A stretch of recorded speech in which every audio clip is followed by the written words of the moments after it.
Hi, everyone. This is Rory Sommers, an undergraduate admissions counselor for SACI Florence.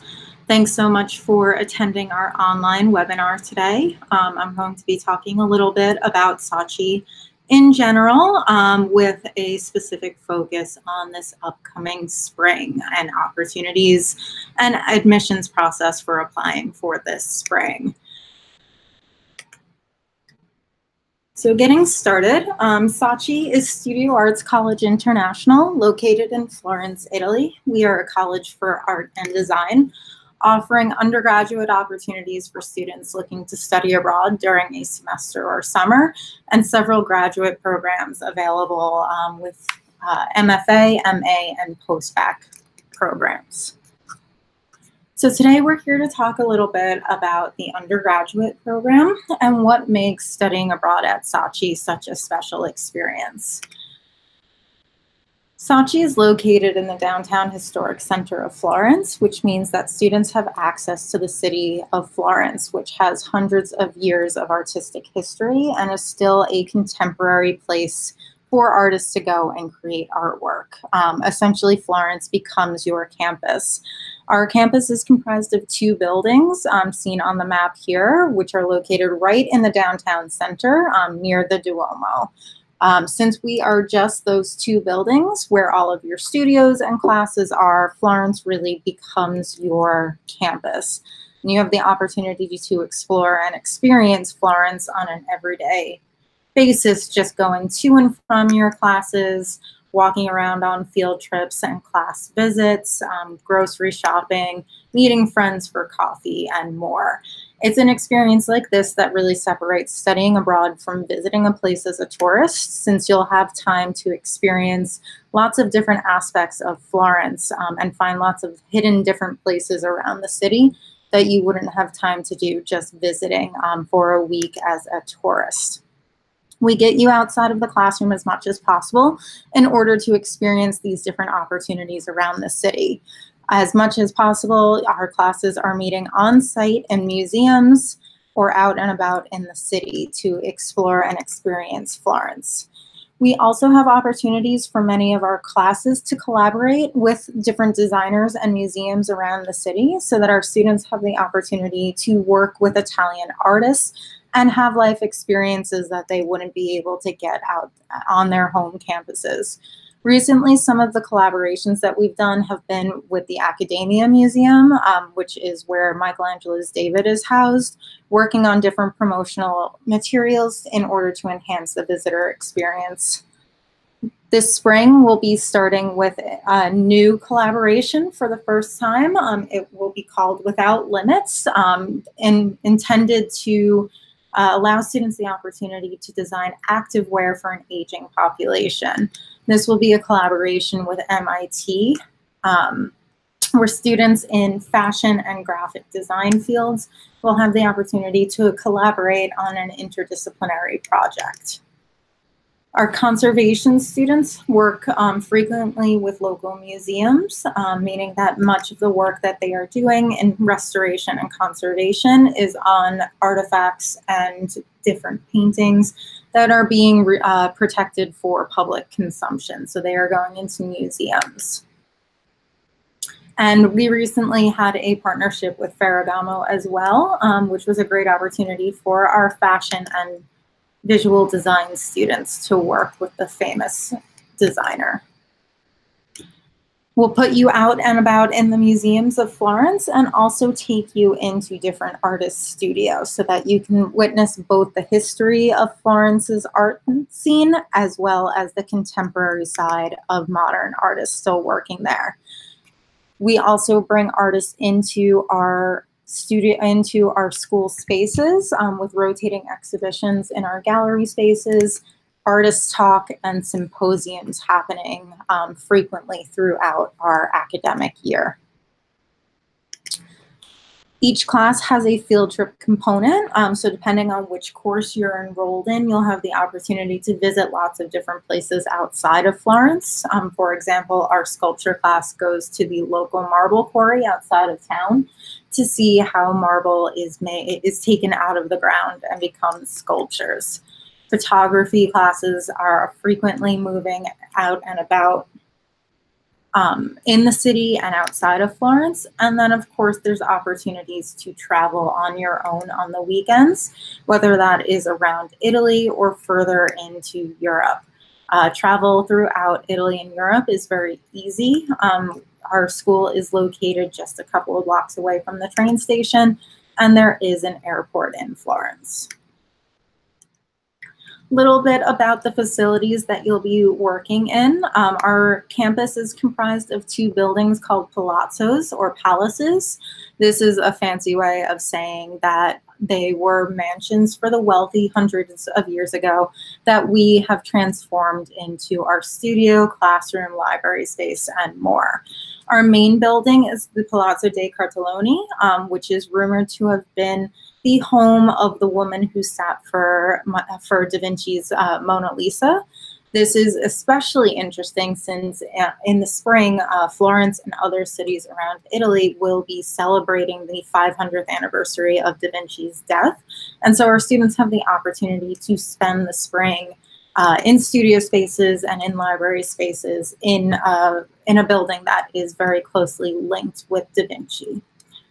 We do our best to keep many of the original details in our building so that you have the opportunity to experience what it's like to work in a building with so many years of history.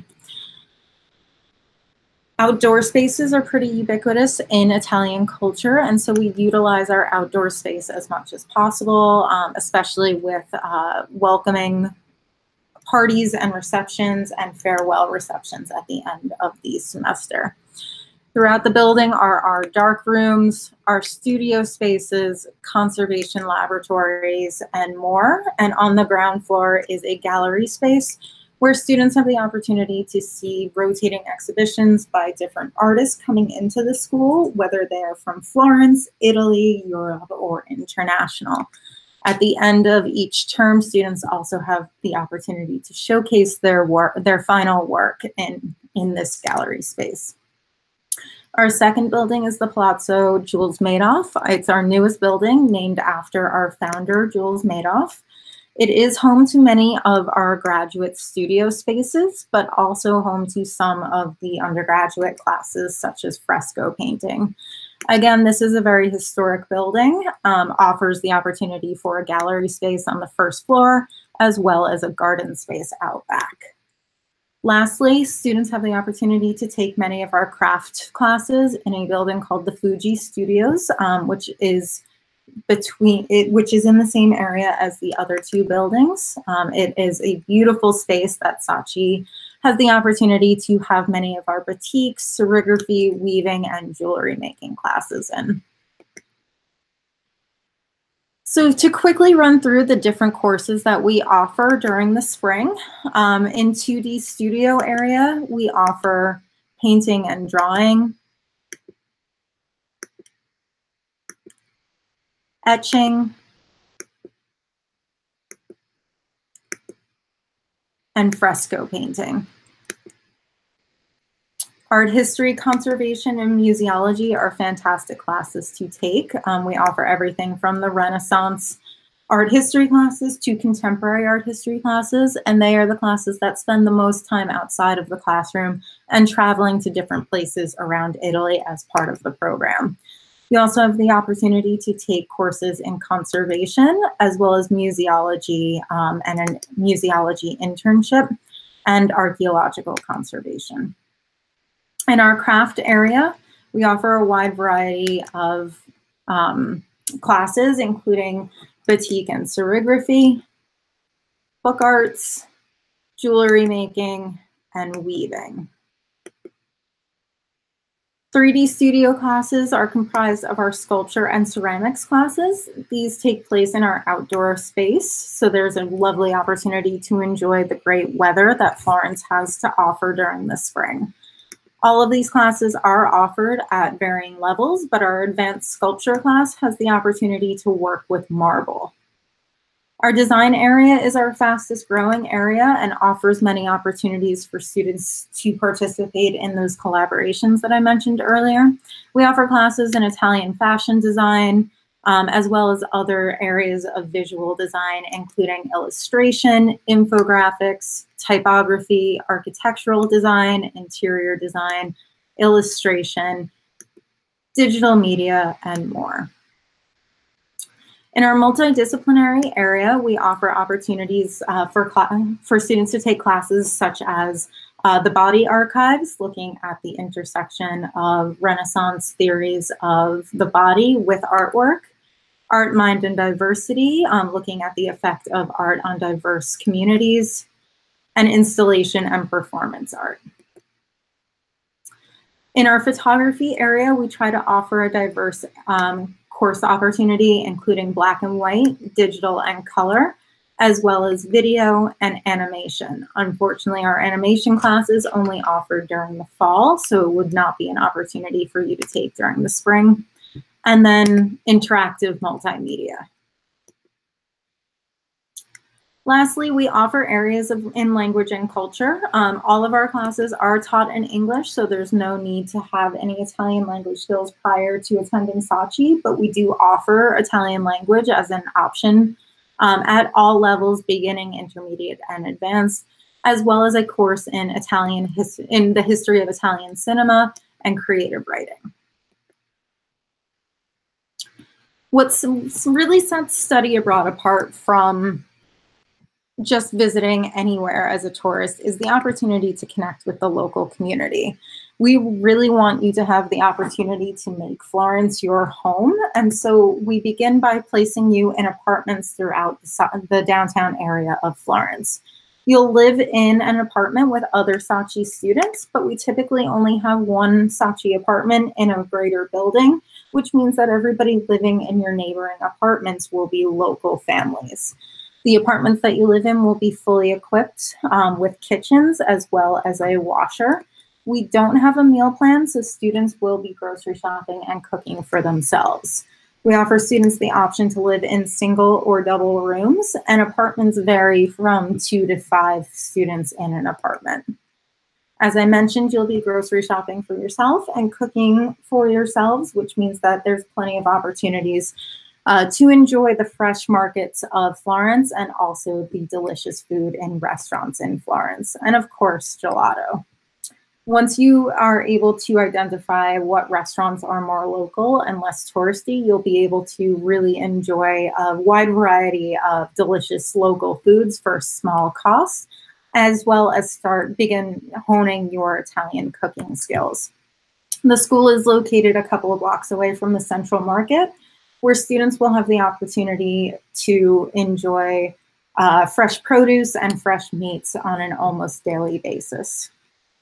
As I said, getting to know Florence, getting to know the nooks and crannies of Florence is one of the opportunities that you have by exploring the city, and it's a very walkable city. So public transportation is not required and will typically be used just to get outside of the city. Bikes are available, but as I said, it is a walkable city and you'll spend most of your time walking around it. Opportunities to volunteer in the local community include volunteering as an English language guide at a museum, as an English language school teacher, or volunteering in a local community garden, all of which will help you get more incorporated into the local community and experience Florence as a local would.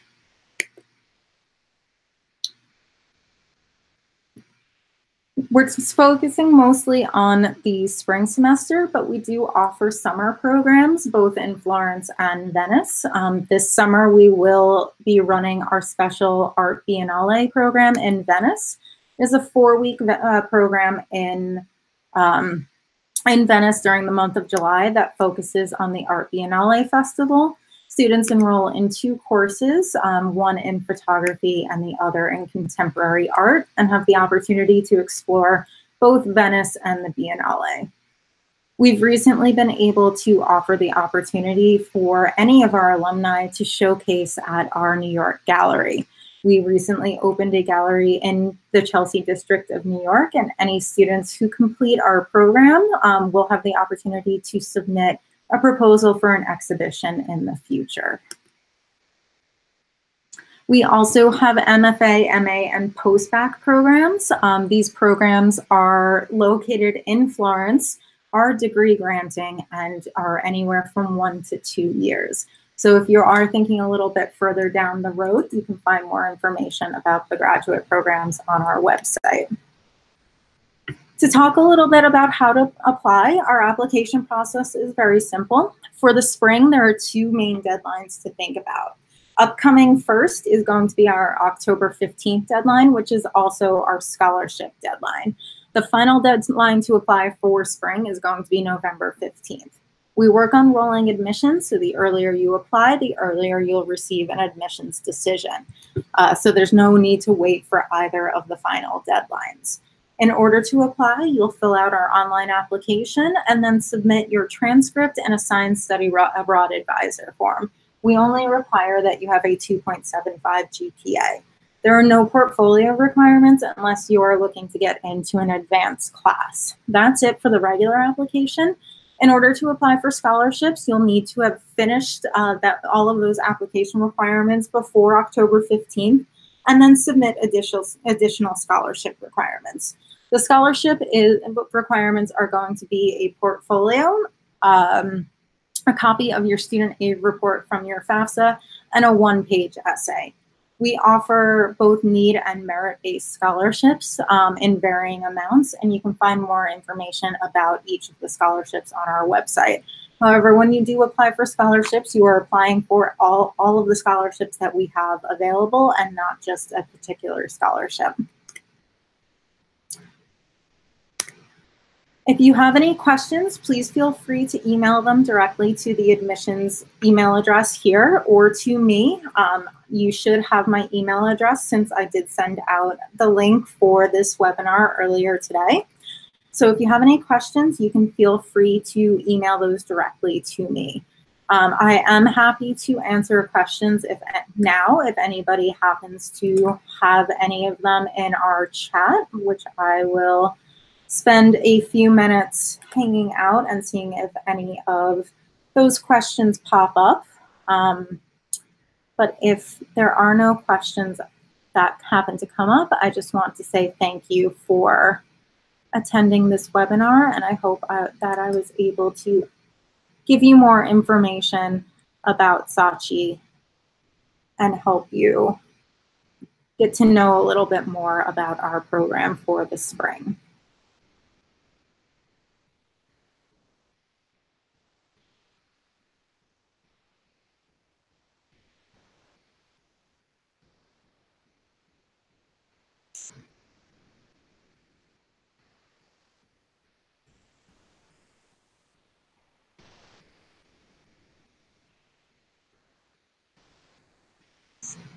I don't see any questions, but you're very welcome, Lizzie. I hope that I was able to share some information with you. As I said, if anybody comes up with any questions after the end of this webinar, please feel free to email me at any time. If you'd prefer, we can also set up a time to communicate over the phone or via Skype if it would be more helpful to have a longer conversation. Thanks again for attending, and I hope that all of you will think about applying to SACI in the future. Have a great night.